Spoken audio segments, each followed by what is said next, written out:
Il ne se passe pas une seule journée sans qu'un clandestin sous obligation de quitter le territoire français sous OQTF commette un crime abominable. On en a eu un exemple dernièrement avec cette agricultrice tuée lors de la révolte des agriculteurs par des gens qui conduisaient alors qu'ils étaient clandestins sur le territoire français, qu'ils n'auraient pas dû être là car ils étaient sous le coup d'une OQTF.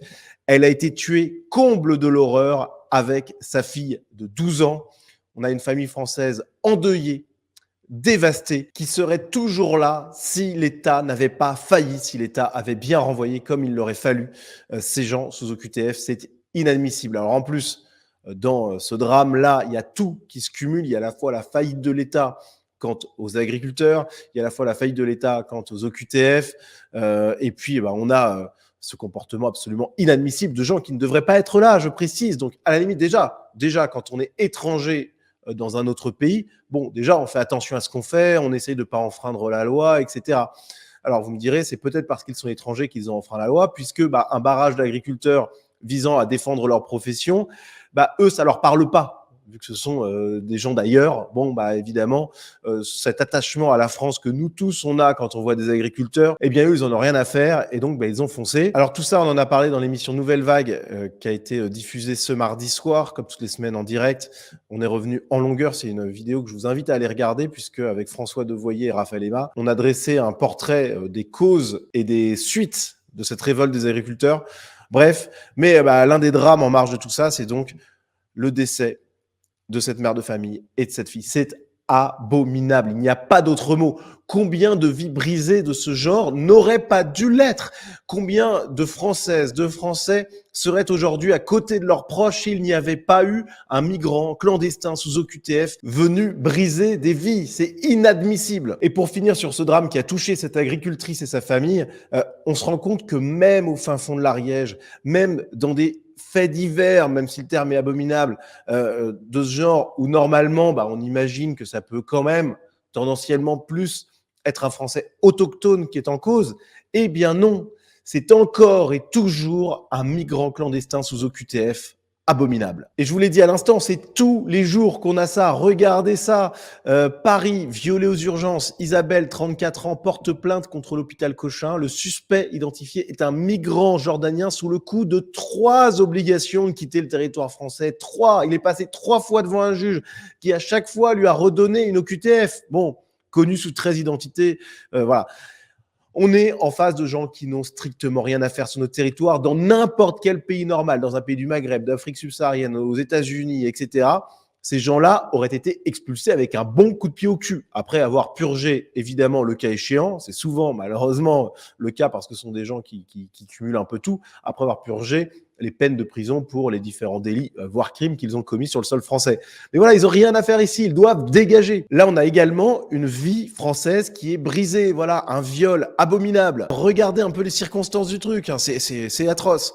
En fait, ce qui se passe, c'est que le migrant l'a repéré avant même qu'elle rentre à l'hôpital, dans un bar. Voilà, il a tourné autour, il rôdait autour de la jeune femme qui était à terre après un malaise. Il a regardé avec insistance comme un mort de faim, selon le patron de l'établissement. Et 1 heure plus tard, il simule un coma éthylique pour être lui aussi emmené à l'hôpital. Et c'est dans un box d'hôpital qu'il a violé cette femme alors qu'elle était inconsciente. Il n'y a pas de mots, c'est l'horreur absolue en fait. La France est vraiment un paillasson à la fois pour qu'on ne renvoie pas malgré 3 OQTF ces gens-là et en plus pour qu'ils se sentent tellement en sécurité, tellement insouciants à cause de ce laxisme judiciaire complètement fou que les types ils commettent des actes qui sont inqualifiables et que dans un pays normal, je me répète, on ne devrait pas voir, tout simplement. Toujours sur les OQTF, ça ces derniers jours, simplement, ces 2 derniers jours, il s'est passé trop de choses déjà, et encore, je parle même pas des délits, etc.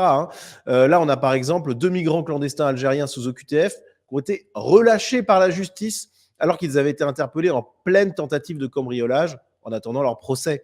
Donc ces types sont dans la nature, voilà, alors qu'ils sont clandestins, sous OQTF, etc. Enfin voilà, ça n'a pas de sens, on marche sur la tête dans ce pays, bordel de merde. Donc des choses comme ça, il y en a malheureusement des dizaines et des dizaines tous les jours, puisque oui, parmi ces populations de gens placés sous OQTF, eh bien, il y a une surdélinquance, une surcriminalité complètement folle. On se souvient par exemple de Claire qui avait été victime de viol par un individu sous OQTF. Bon, et qui se plaint d'ailleurs aujourd'hui que les associations féministes qui parlent de sororité régulièrement, de solidarité féminine, bon bah elles la soutiennent pas trop, sans doute parce qu'elle a le malheur de pointer du doigt justement le fait que ça soit un migrant clandestin qui ait commis cet acte. Donc la gauche, à tous les étages, la gauche est dégueulasse. Premièrement, la gauche, elle est dégueulasse parce qu'elle milite pour l'immigration extra-européenne et la plus massive possible. Voilà. Ensuite, elle milite avec des juristes, des associations, etc., contre les expulsions des migrants sous OQTF. Voilà. Donc ça, c'est inadmissible. Et en plus de ça, alors il y a plein d'autres torts, mais je me focalise sur les principaux. Quand les Français subissent les torts causés par cette idéologie immigrationniste complètement folle, eh bien, ils se taisent, voire même ils stigmatisent ceux qui osent parler. C'est absolument dégueulasse. Alors vous allez me dire, les OQTF, c'est bien joli, mais il n'y a pas besoin de ça pour qu'il y ait des immigrés extra-européens qui violent des gens. Évidemment, autre exemple très récent que je prends, on aurait pu en prendre 10 autres. À Villejuif, une jeune femme de 20 ans ligotée et violée à son domicile. Le suspect, né au Congo, et malgré des condamnations pour viol et agression sexuelle quand il était encore mineur, condamnation pour viol et agression sexuelle, eh bien, ce suspect, il a été naturalisé français. Donc là, il n'y a pas d'OQTF, effectivement. Mais quelque chose me dit que, OQTF ou pas, ce type-là, il aurait dû être envoyé coup de pied au cul également dans son pays d'origine de la même manière. Donc avec ce crime, on se rend bien compte que l'OQTF, c'est pas la seule donnée à prendre en compte. Mais c'est quand même particulièrement dégueulasse de voir que des gens qui sont sous plusieurs OQTF, bon, eh bien, ils sont toujours sur le territoire et en plus, ils se permettent de commettre des crimes. Je veux dire, la responsabilité de l'État, elle est engagée. Les juges aussi, les juges qui ont prononcé des OQTF, mais qui ne les ont pas fait respecter, bon, bah, ils doivent rendre des comptes. Gérald Darmanin également. Je veux dire, là, c'est une faillite de l'État phénoménale. Depuis l'agricultrice tuée par des clandestins, jusqu'à cette femme qui est violée par un migrant sous OQTF, ce sont malheureusement, le terme est horrible, des exemples parmi d'autres. Voilà. Tout ça, ça montre bien qu'il y a une faillite générale de l'État et de la société, mais même de nous. Regardons-nous dans une glace. On accepte ça malgré tout. Voilà. Alors là, on gueule, c'est bien. Il faut gueuler. Voilà. Mais on peut plus laisser passer ça. On peut plus tolérer cette situation. Il faut aller voir nos responsables politiques et leur mettre le nez dans la merde là, leur dire voilà, ça c'est inadmissible. À partir de maintenant, on arrête. Parce que les OQTF en France, c'est clairement, alors à cause du gauchisme, etc. Toutes les excuses sont bonnes. Pareil, les gauchistes, faut aller les voir. Là, on les laisse plus passer. C'est fini tout ça. Mais en France, voilà, pour plein de raisons essentiellement liées à l'idéologie gauchiste, on a des procédures d'exécution des OQTF qui sont extrêmement compliquées, avec un taux d'exécution qui est famélique, qui est désastreux. Regardez, moins de 7% au premier semestre 2022. C'est inadmissible. Ça signifie que 93% des gens qui devraient être expulsés ne le sont pas. Alors, il y a plein de raisons, légales, techniques, gauchistes et compagnie, mais il y a un moment où quand on veut, on peut. En Allemagne, la situation, elle est très différente. Sur 48 000 personnes qui ont reçu une OQTF, c'était en 2019, je crois, 25 000 expulsions. Alors certes, c'est largement insuffisant, mais enfin, c'est quand même plus de 50%. Donc, il y a encore des progrès à faire, mais ça montre bien que nous, en France, enfin, de 7% à 50%, il y a une différence abyssale qui ne peut pas continuer. C'est impossible. Donc voilà, tout ça, c'est scandaleux, c'est inadmissible. Il faut que ça cesse. Il faut, pour tous ceux qui sont morts, qui ont été violés, qui ont été cambriolés, qui ont été agressés, etc., par des migrants sous OQTF, eh bien, il faut en finir avec cette folie française que nous connaissons. Il faut lutter contre le gauchisme qui nous empêche de faire respecter la loi et, de toute manière, ne pas oublier aussi quelque chose derrière. Là, je focalise beaucoup cette vidéo sur les obligations de quitter le territoire français.